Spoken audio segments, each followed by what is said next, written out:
আসসালামু আলাইকুম। আমি আজকে আপনাদের দেখাবো মাশরুমের চপ। এটা খেতে অনেকটা টেস্টি এবং খুব মজা লাগে, মুচমুচি।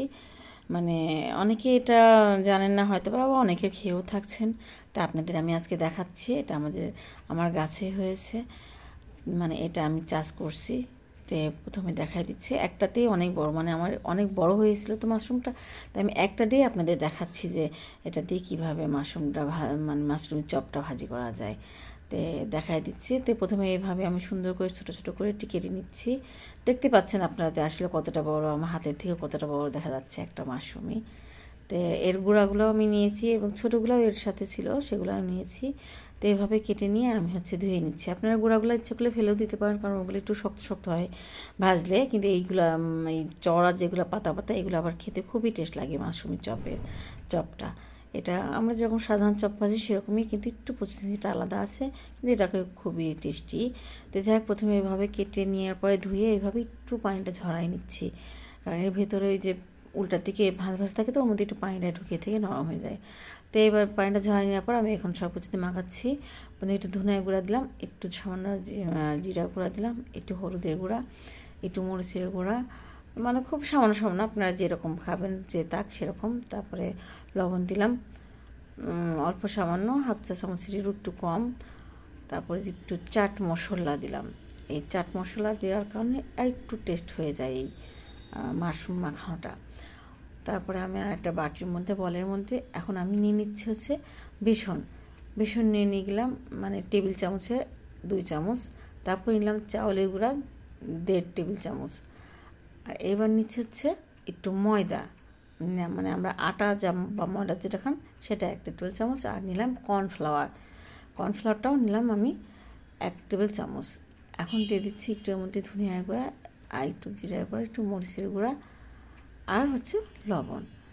এইভাবে দিয়ে আমি এই একটু হলুদের গুঁড়া, এইভাবে দিয়ে আমি একটু মেখে নিতে হবে। জিরা বাটা, আদা বাটা, রসুন বাটা, এগুলো একটু দিয়ে দিব।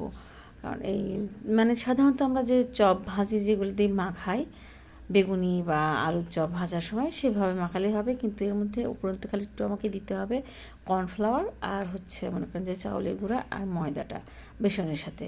তো এইভাবে আমি সুন্দর করে অল্প অল্প করে পানি দিয়ে এখন এগুলা সব সুন্দর করে মাখায় নিলাম। মাখায় নেওয়ার পরে আমি চেখে দেখি যে লবণ একটু কম হয়েছে, তাই আমি আর একটু লবণ দিয়ে দিলাম সামান্য। দিয়ে এটাও এখন দিয়ে মাখায় নিচ্ছি।